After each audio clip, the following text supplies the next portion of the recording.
Hey YouTube, it's JP Dillon. Today we're looking at this little 1960s Realtone 9 transistor radio. This was a gift and it's kind of cool. I've never seen it. It's obviously taken a bit of a beating here, but I've never seen one of these before. Don't know what its condition is yet. We're going to open it up, take a look inside, and see if we can't get it to work. Let's pop the back off. Looks like it's just a screw here for the back and the battery cover. And somebody put a battery in it. I typically don't use Duracells because that's why. That one leaked and it bulged. Hopefully it didn't coat anything in here with battery acid. Let's just take a look around in here.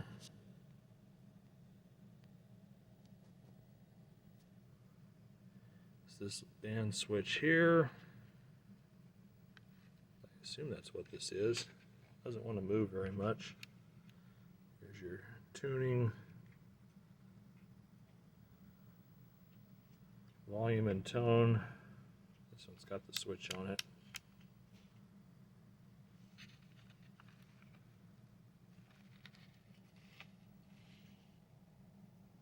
Pretty fancy looking setup here for a little Hong Kong radio. It's got a screw missing there, so somebody was messing around with it. At least I don't think it's inside. Let me get this battery out of here if I can. Make sure there's nothing rattling around inside. Nope, no loose screw there, so somebody was working on it. Pretty big ferrite bar antenna. Bigger than usual tuning condenser for what I've seen. There's not a whole lot of electrolytics in here. I've only spotted maybe half a dozen so far.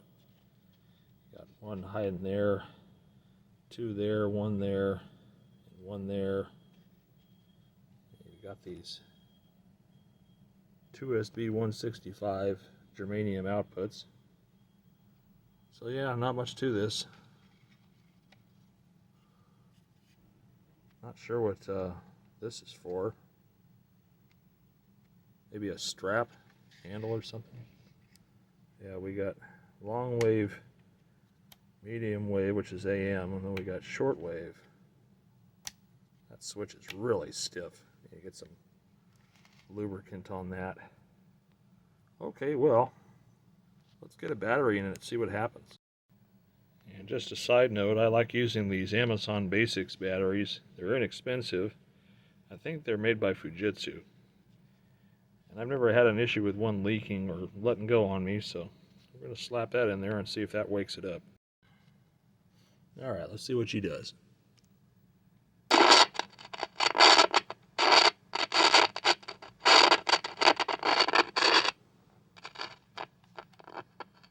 Well, that's some sign of life. Lots of DC on that control.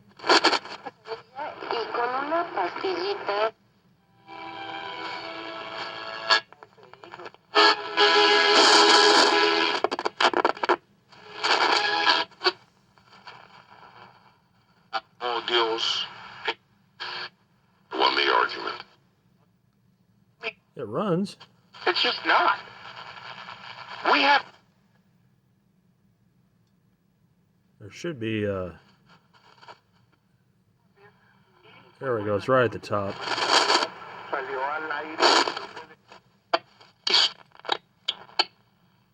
Million plus illegals continue to cross our southern border, and certainly failure to stop anyone from coming into the country, removing barriers. Do have some distortion. All of that.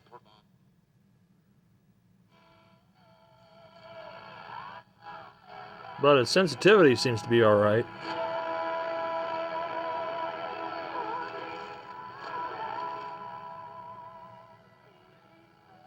Alright, so as far as the distortion is concerned, I'm betting there's a leaky cap that's forward biasing something a little bit too high. The fact that we have all this DC on the volume control. So let's see what's involved in getting some new caps into this thing. Now, although the ESR meter does not tell us if there is leakage, it does tell us basic capacitor condition here. So that 30 microfarad is about dead. And that 100 microfarad, it looks like, is about dead. Then we've got this one over here, which is a 4 microfarad. 5 microfarad, that's dead. Kind of what I expected, actually. So, really, it's another instance of kind of needs to be recapped before we do a whole lot else on it. But it's a good starting point that it works. So yeah, let's get the board out. And just FYI, for the process of taking this apart, you have to unsolder this dial pointer from this slide here because it's preventing you from pulling the board out. And you also have to be careful not to apply too much heat, of course, because you could bust the string. So thankfully that comes off very easily. But that's the only way you can get the board out. Otherwise the dial pointer is a big impediment. And so now I just lift up on the handle on that side and on this side and work it around the speaker a bit. And it just kind of comes up like that. Isn't it interesting how they have this specifically shaped for the radio? How cool is that? Got the little support brackets and stuff there. Very cool. So that definitely makes it easy to get inside. We can just get to the rest of these caps and stuff here. Because I'm betting there's a good chance that, especially in the audio stage here, we've got some leaky caps that are just not properly, they're over biasing the output or something. So 30 microfarad and then whatever else is going on here I can't really see without taking them out. So I'm just going to recap this thing off camera just to speed things up, and then we'll go from there. Okie dokie. I got all my new caps in there. You can see all the ones that I yanked here. Got a battery in it. I even found some more hardware to secure the board down with. So now we're going to put it back together, such as it is, and see if we can't get it to play better.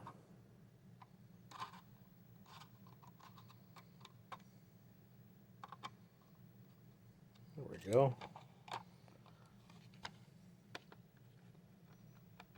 There must be something I missed as far as getting the top cabinet back on. DHOQ.com, my name Clay for 35% off. Download and use the new Clay and Buck app. Listen to the program live. Catch up on any part of the show. Fine. Much better sound quality for sure. What's happening in D or down Wall Street that's affecting you financially. Be informed. Markowski on Apple. Dial pointer needs to be corrected, but that was my fault. Break on tap here. Let me straighten that real quick.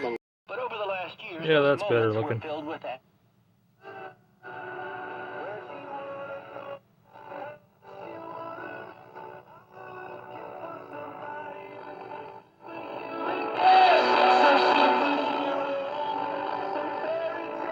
Definitely got a little bit of distortion there still. Only seems to happen on super weak stations though. So I don't know what we're doing here. Let's get off of that so we don't have some massive copyright infringement. Let's see if I can go back to some regular. Call QC now for your free consultation. Call QC Kinetics 619. There's that little. Used to have one of those non-metallic thingamajiggas in here. News, traffic, and weather station. News Radio 600. Kogo.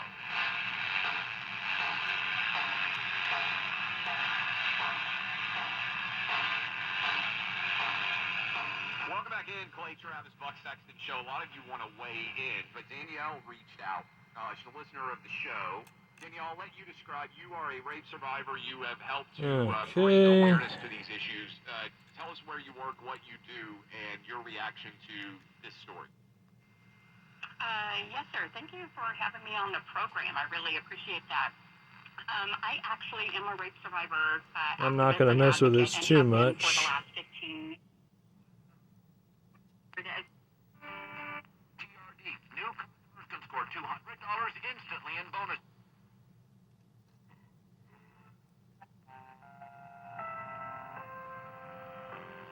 Yeah, it's only the super weak stuff.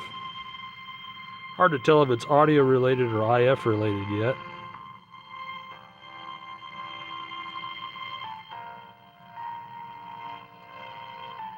Does seem like the more signal it has, the happier it is.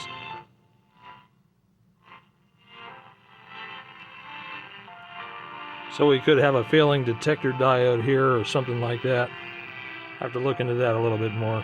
But she's running. Okay, so we have this problem with distortion. I've got my radio hooked up to my scope here, and we can kind of look at the distortion on the scope. We're supposed to be seeing a sine wave.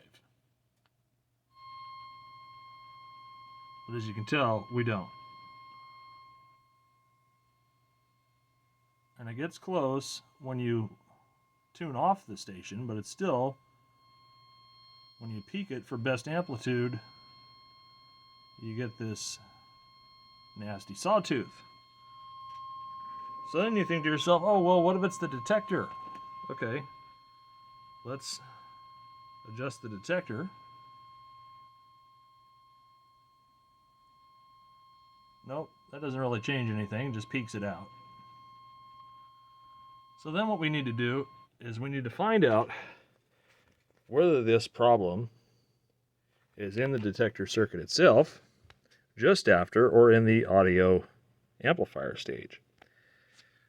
Now it's hard to see here because of the way that this is configured. I believe that little guy there, right there, that's our detector diode. And then that goes into the first audio transistor.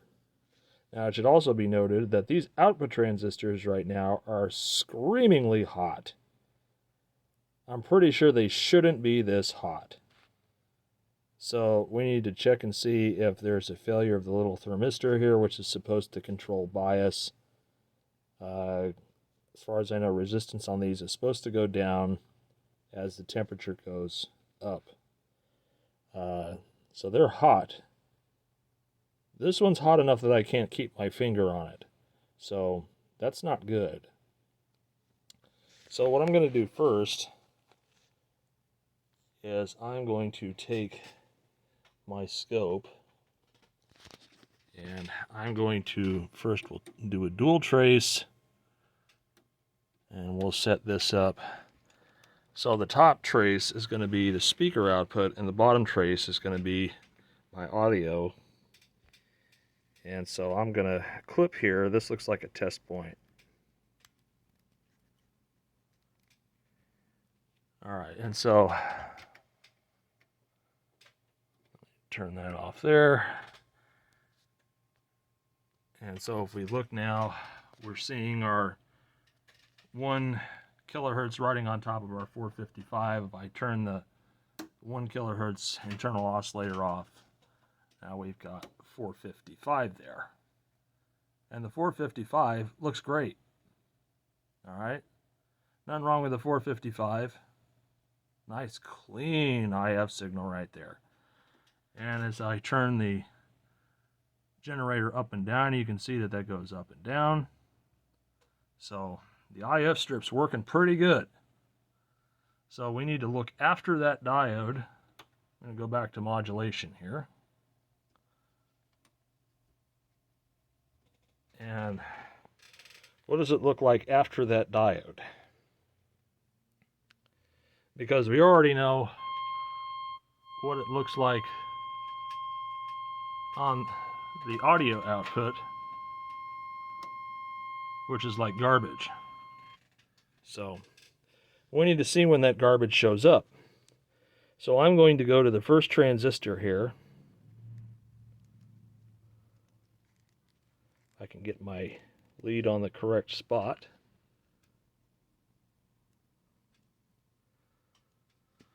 Turn our sensitivity up a little bit.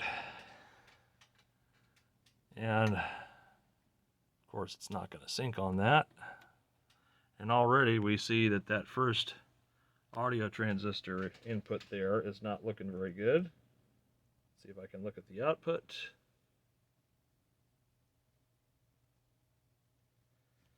I don't think I have enough room to get my probe back in there. Alright, stand by. Alright, so that's coming out of the first audio amp transistor, and we can already see that it's kind of messed up, and so that'll go through an inverting stage and then back to the output. And let's go to our diode, and that's what our diode looks like. So we need to yank that diode out of there and see what's going on with it, because I don't think that diode's any good. So measuring our diode, we've got about 0.4 of a volt in one direction. That's supposed to be a germanium diode. That's too high of a voltage drop in my opinion. And if I reverse the leads, I get nothing. So it's still being a diode, but the voltage drop is just too damn high. I don't think it's very effectively working as a diode in this circuit. They usually use germanium diodes, which have a very low voltage drop for this reason, that there's less loss in the circuit. Now here we have a 1N60, which is a somewhat infamous germanium diode. And we can see that the voltage drop across that is far less. It's about half of what we were getting with the other one. Well, not quite half, but pretty close. So let's pop this one in and see what it does for our circuit. Alright, so with that new diode installed, we see that we have a much cleaner looking waveform. It's not all sawtooth and chopped at the top, which is good. Let's just go back to single view here. So it's better.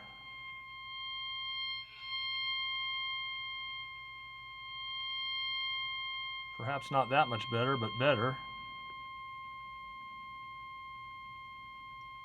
So let's see what it looks like coming off the detector now, and see if we have a better looking signal.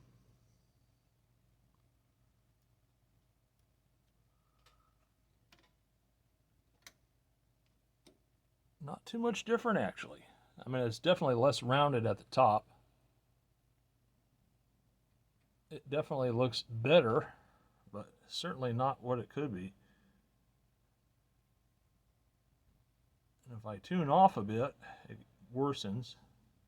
Right there is my cleanest sine wave there. So that's a little interesting. Maybe our detector isn't aligned properly.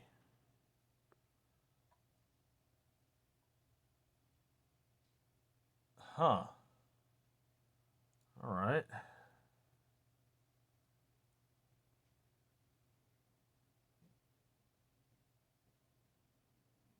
I'm peaking the IF, and now I'm peaking the detector coil again.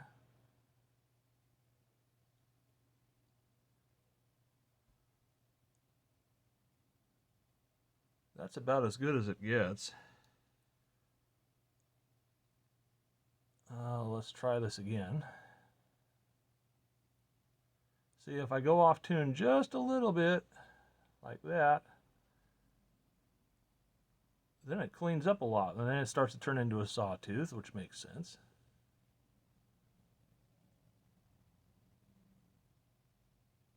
But it's slightly off kilter is when it works the best.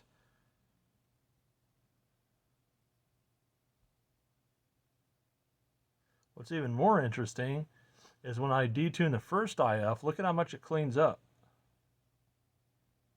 So we definitely have an IF misalignment here. Let's go back and look at the IF strip again with directly injecting a signal. All right, so I'm thinking that this is actually in the early stages of the audio because this is our first audio amp input. Okay, now if I switch leads,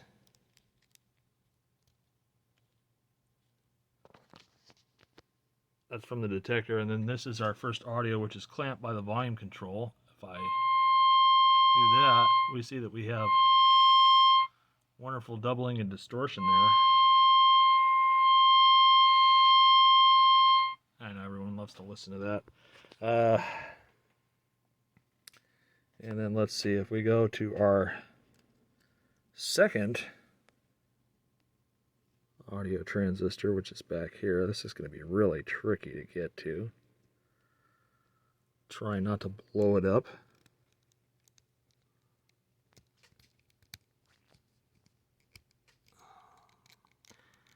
Yeah, the board density back here is crazy.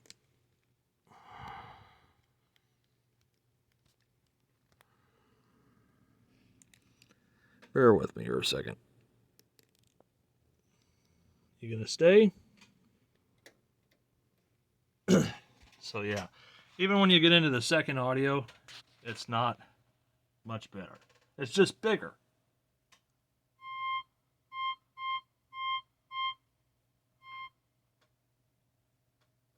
Yeah, I'll probably shorten something out.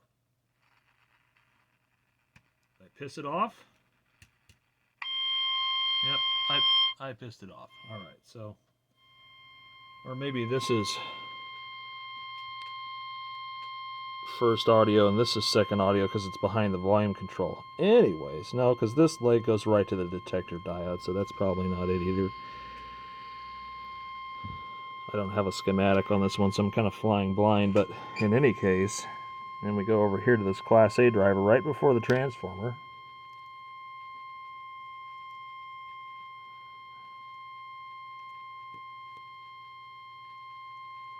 Trying desperately not to blow up the equipment.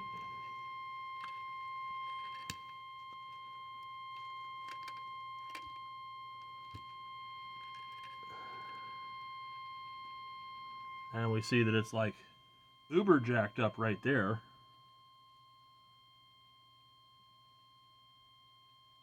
That's not happy.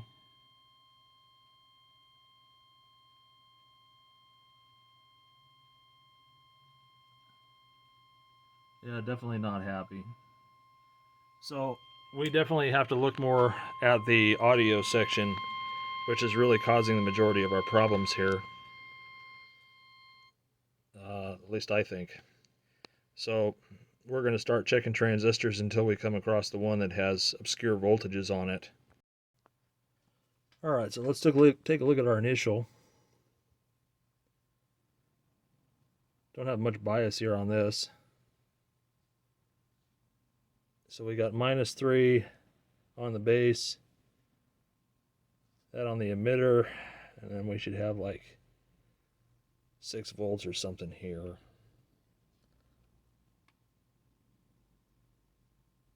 Why do I not have any voltage on this transistor?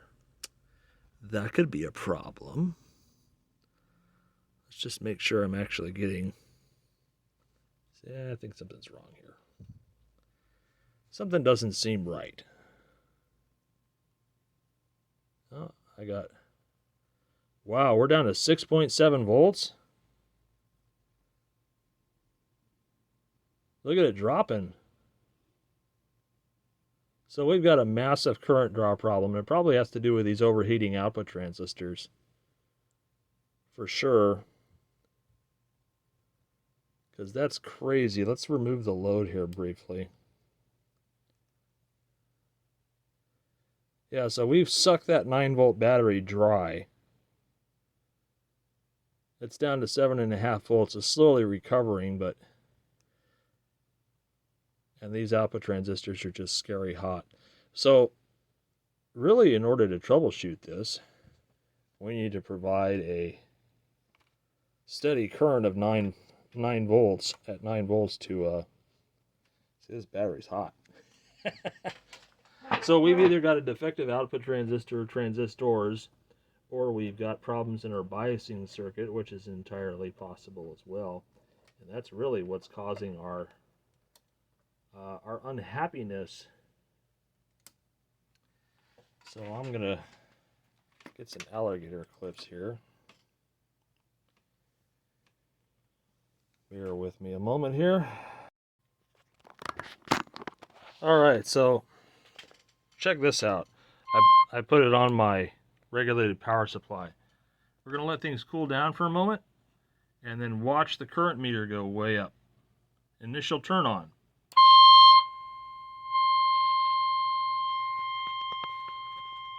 Look at it going up.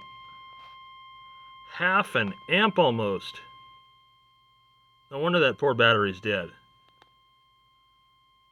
And it's just creeping. And these transistors are just nice and toasty. So we need to yank these and find out what's going on with one or more of them. Either the bias circuit or the transistor itself is trash. Alright, so we're going to yank this first alpha transistor here, which I've desoldered. Let me get something to grip it with.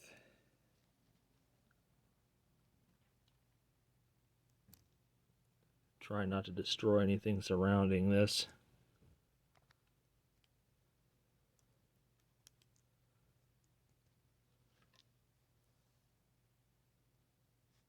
That's this guy here, who's a 2SB165. I'm pretty sure that's trashed. Let me briefly just check it here with a meter. See if we got a short somewhere. It could be that one of these is shorted. It could be that one of them is leaky. Both is leaky. The bias circuit's bad. So let's, this is a PNP I assume, since it's a 2SB.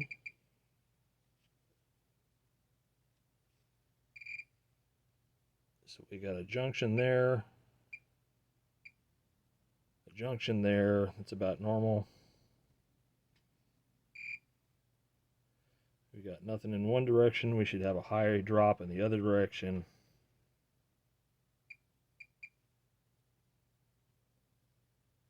So that's about normal. That's about kind of what I'd expect out of this. Although, as it heats up, it could be getting worse. Really don't know. It is, the drop's going up, so I guess that's kind of good. Interesting. All right. Let's yank the other one out and see if the readings on it differ. All right, so I've got the other one out here. Let's see if this one differs any. Now it's going to be hard to tell with just a diode junction tester.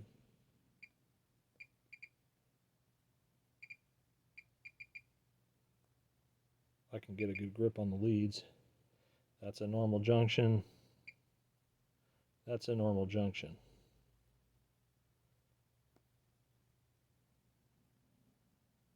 Interesting. So I have almost no. There we go. Now that can't be right. Yeah, I shouldn't have one junction here. Come on. Let's get a proper grip on these things. Junction there, base emitter. Junction there, base collector. Collector emitter in one direction. Collector emitter in the other. See, that doesn't seem right to me. The other one was rising, but it still doesn't seem right. Let's get something else and compare. So here's a MP20 Russian transistor. This is good for half an amp. So we have our junction there, junction there. And let's do our base, or excuse me, our collector emitter check again. We have nothing in one direction, and we have nothing in the other direction. So my guess is that those original transistors have just gotten so leaky that they've become current hogs. Let's stick them in the component identifier and see what they say. Alright, here's the first one.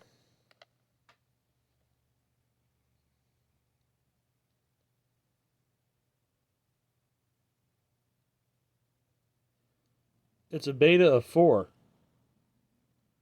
That's impressive. Okay. And it looks like our emitter base collector, like pretty much all the TO5s of that day. So that obviously isn't going to do us very good. Let's go ahead and try the next one.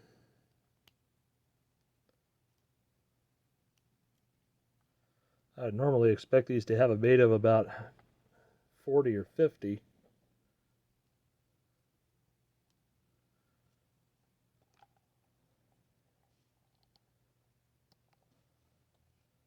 Let's test this one.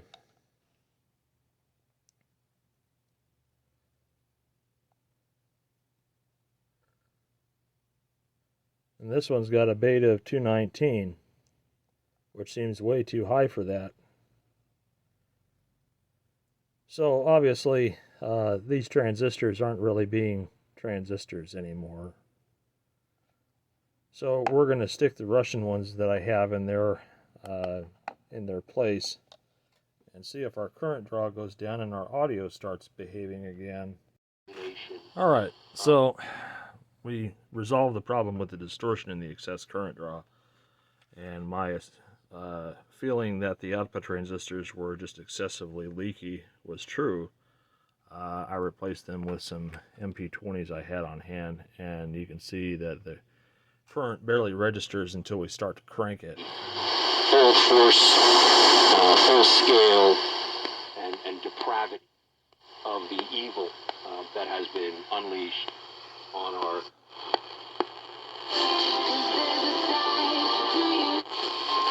Not all the time, but put those games when they sound big.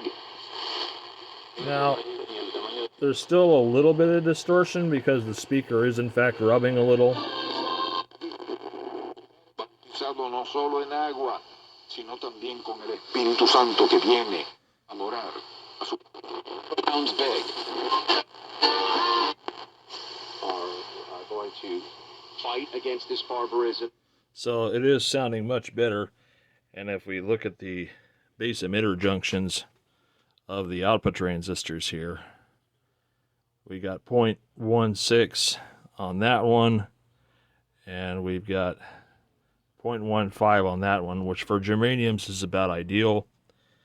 The transistors themselves are just barely warm, so that's the proper bias, and obviously we're not sucking down a half amp of current, so that's good. And so now what I'm going to do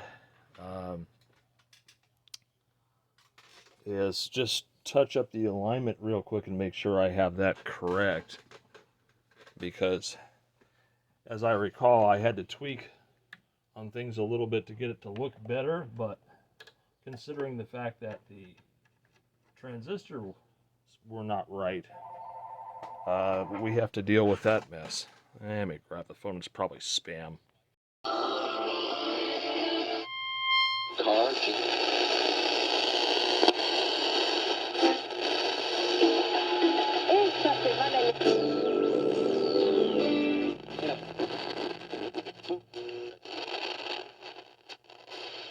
So, figure out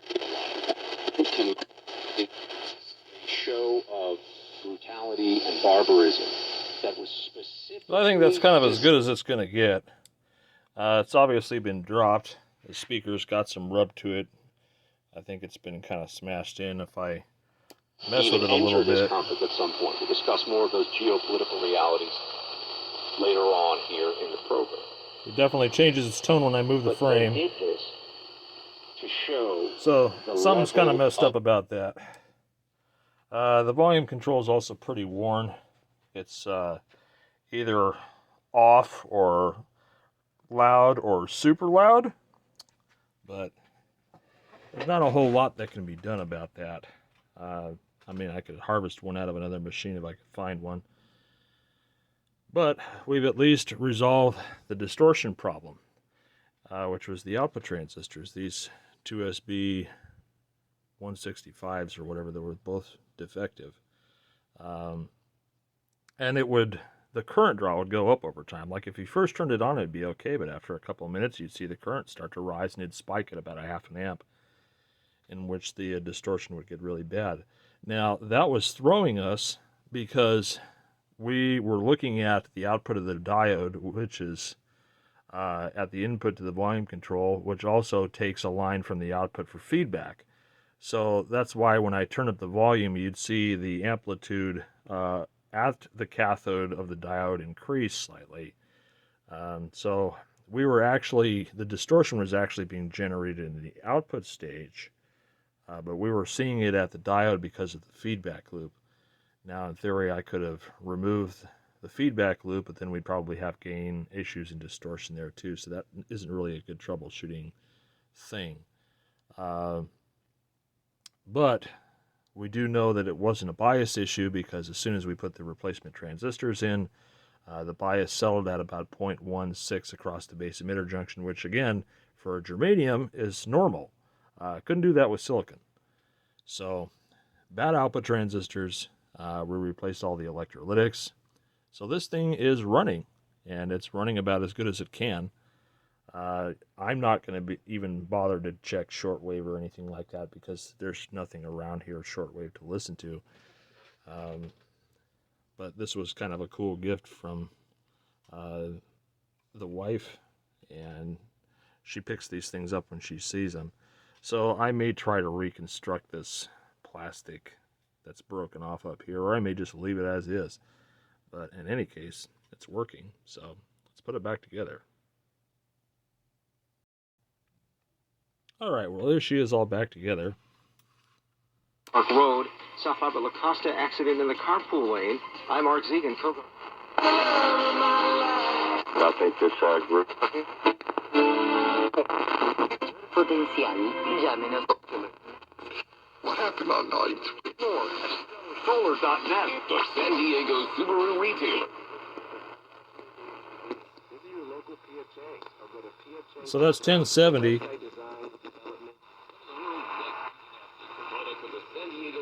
That's 1090.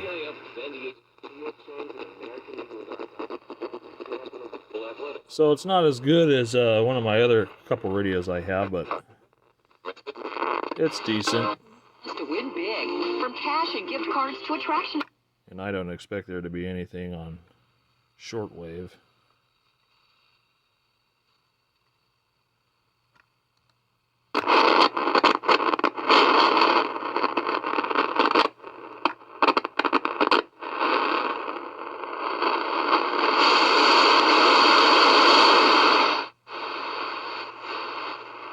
Something there around 5 megahertz.